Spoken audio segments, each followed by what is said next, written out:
snack. Me and you gonna have a little chat about books. Hi guys! So I am here today to do a book review, and the book that I'm going to be reviewing is number 8 in the Malazan Book of the Fallen. It is called Toll the Hounds, and it's by Steven Erikson, and I read this one in December, and it's the longest book I have ever read in my whole life. It is huge. It's a monster of a book. This book was kind of a battle for me because I knew going into it that it was the longest book I would ever read, or to this point I would ever have read, and so that's always kind of intimidating, but I knew that I was going to enjoy at least some of it because I've enjoyed the series as a whole so far. This one was slow. It was such a slow book at the start, and I think that everyone told me before going into this that the ending of this book was going to be amazing. It was going to be mind-blowing, it was going to be excellent. So I knew that going into it, but it was such a trek to get through up to about, I would say, here. Like, all of that section was slow, and then probably from that point on it was just really amazing, like everyone said. But I was just very sceptical going into this because I was so afraid that everyone was saying, oh, it's going to be excellent, and then I would trawl through all of this rubbish and then I would just get to the end and hate it. But that wasn't the case. I did enjoy the slower bit, even though it was a lot slower than I would like it to be, and it was drawn out because Steven Erikson definitely writes a lot of description, which can be great or can be really, really annoying at some points. This was a really interesting book in terms of the characterization and the development of these characters, some of whom we've met before, some of whom we're meeting a lot more in detail in this book. And I do think that the first probably 3/4 of this book were slower than I would have liked them to be. And although the events of the book were really interesting, I don't think it needed to be as long as it is. Like, it's really heavy. It's heavy to hold up. It's massive, it's giant, and it didn't need to be quite as giant as it is.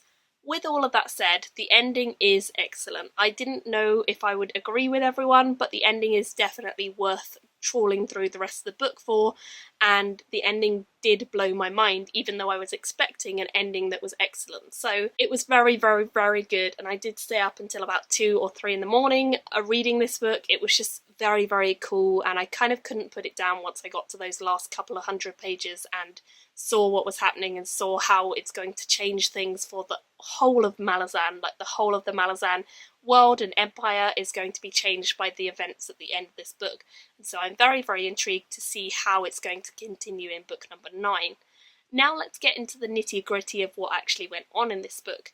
This book, I don't want to give away the plot, but basically we are following various different threads as always, and various different characters as always, some of whom are characters that I absolutely adore, some of whom are characters that I grew to love more in this book, and some of whom are characters I just didn't really care for. One of the characters whom I absolutely adore and was very, very happy to see in this book is Kruppe, and Kruppe actually narrates a good deal of this book, so we're seeing a lot of it from his point of view, and we get chapters that have sections where it is completely Kruppe narrating it, which means that it's quite bizarre and mad in places, but I think Kruppe is one of the most interesting characters within the world of Malazan. He is a little bit batty, but he seems to know a lot more than he lets on about various different things, and he thinks about the people in this world and the events of this world in various very interesting ways that a lot of other people don't consider. And I think seeing him and seeing the way that his mind thinks and the way that he works things out and sees things in people that other people maybe don't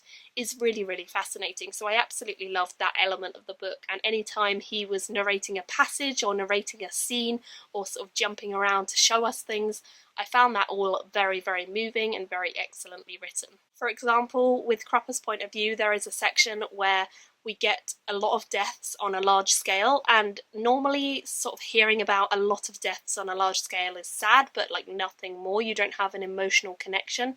Whereas in this book, Erikson takes the decision to show you aspects of these people's lives leading up to their deaths, and he really manages, through Kruppe, to sort of introduce you to these characters who are not really relevant to the plot at all, but show you the devastation and the scale of this tragedy that happens really, really well, and really on an emotional level that you don't get in a lot of other books. And I think that Erikson's decision to do that really, really boosted this book in my eyes and helped it a lot in terms of it was slow, but it was very, very emotional. Moving on to some of the other characters in this book that I liked, I really enjoyed Harlow as a character. I think seeing his storyline and his plight and the way that everyone in the world kind of ganged up against him and his life just went downhill was really, really sad and touching and sweet all at once. He's only 5 years old when we meet him, and he's probably one of the most sweet characters in the whole of Malazan that I've ever met, and I love that Erikson is not afraid to bring like a really young 5-year-old boy into the story. He is not only one of the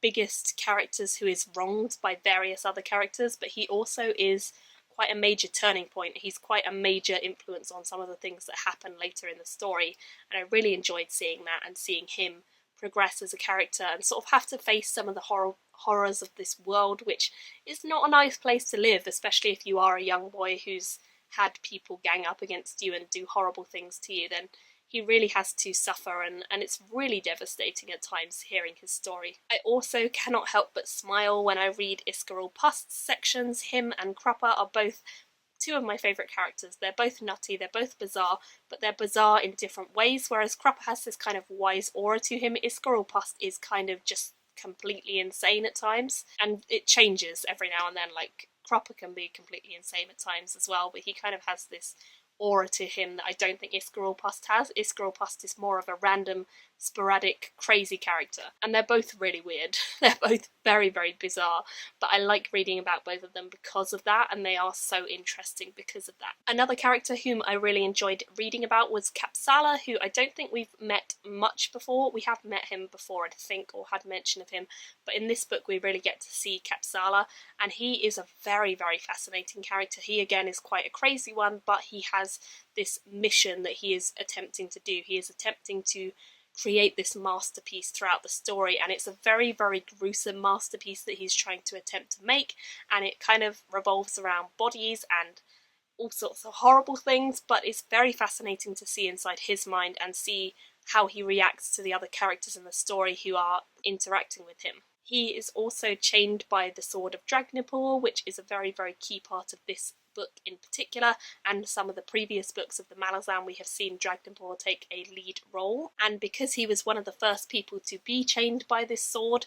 he has gone completely batty and loopy. Basically, when you're chained by the sword, your soul is absorbed into it and you kind of go into the sword and you just live in turmoil, chained there for a very, very, very, very, very long time, especially if you're one of the first. So he's completely off his rocker, but he is a very interesting character to read about. He is also filled completely and utterly with hatred and vengeance, and quite a nasty, nasty person. You wouldn't really want to meet him, let's put it that way. We also have the storyline of Cutter and then later Chalice as well.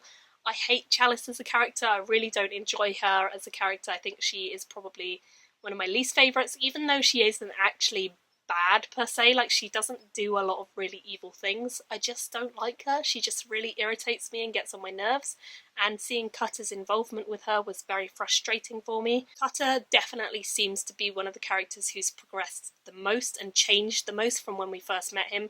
We actually meet him under a different name before, and he changes his name later in the series to this, and he becomes an entirely different character. He still has remnants of his past that crop up and kind of drive him a little bit insane at times. Like, he really can't deal with his past, and he really has to confront that in this book at times, which he doesn't enjoy doing. But I do think he's a really interesting character in terms of progression and how he's changed and developed over the course of the books, and basically how the world has forced him to change because of what's happened around him. Karsa, Animander and Traveller are all characters whom I absolutely adore and really find very fascinating. Throughout the whole of this book, they were really interesting to read about and see what they were doing. I would say that probably all of them fall under the extra awesome category, or super epic, or whatever you want to call it, category, because they are all pretty badass characters. They all have things that they either have done already or that they do in this book that make them just utterly badass and crazy and cool. So always reading about them is very mysterious and very exciting, because you're always kind of on tenterhooks about what they might do next, and you never really entirely know. But when they do the things that they do, you know that they've done them. I think Barathol and Chur's storyline are probably one of the more minor storylines within this book.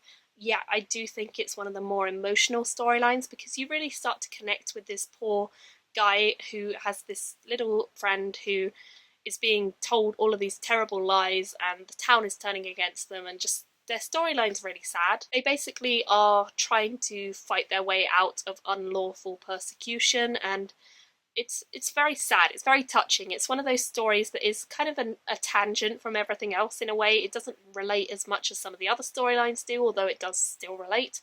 But it just is a sad little story, and I think reading about that was always kind of touching. Throughout the book and generally the whole series, we have seen the rise of Hood, who is one of the gods, and he has definitely been kind of plucking at the strings on the story so far, and this book we really see what he has been engineering, and I thought that that was very, very fascinating.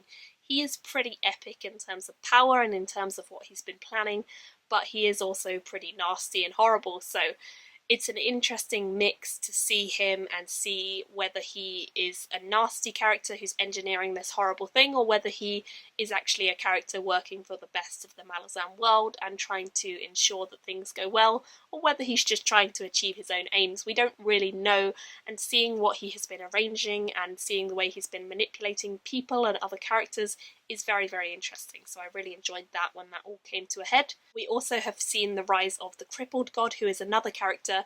I believe that the final book in the series is called The Crippled God, so I'm assuming he's going to stick around for a while, but I'm not sure.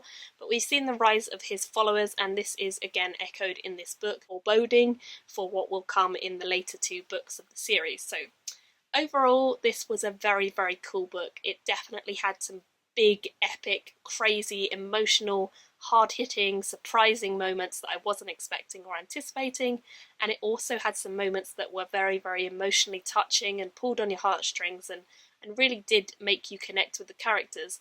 With that said, it is too long. By far, it is too long. I do think that this could have been cut and that there could have been some sections taken out of it that were not unnecessary, but definitely drawn out to a point of unnecessary.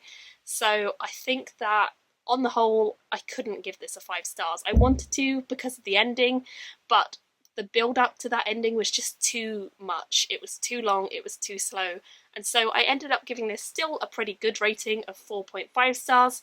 It's still definitely worth reading for the series. Like, I absolutely loved the ending so much, and I think some of the characters in this are flawless and so funny and hilarious and great and epic.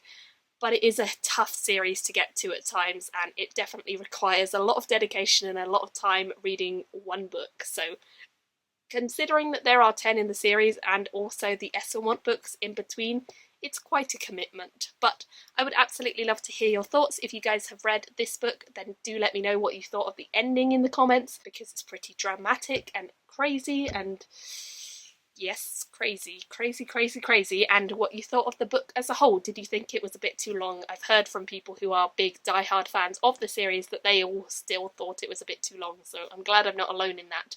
But do let me know your thoughts down below, whether you have read this or any of the other Malazan books. Thank you all for watching, and I will see you all again soon in another video. Bye! Me and you gonna have a little chat about books.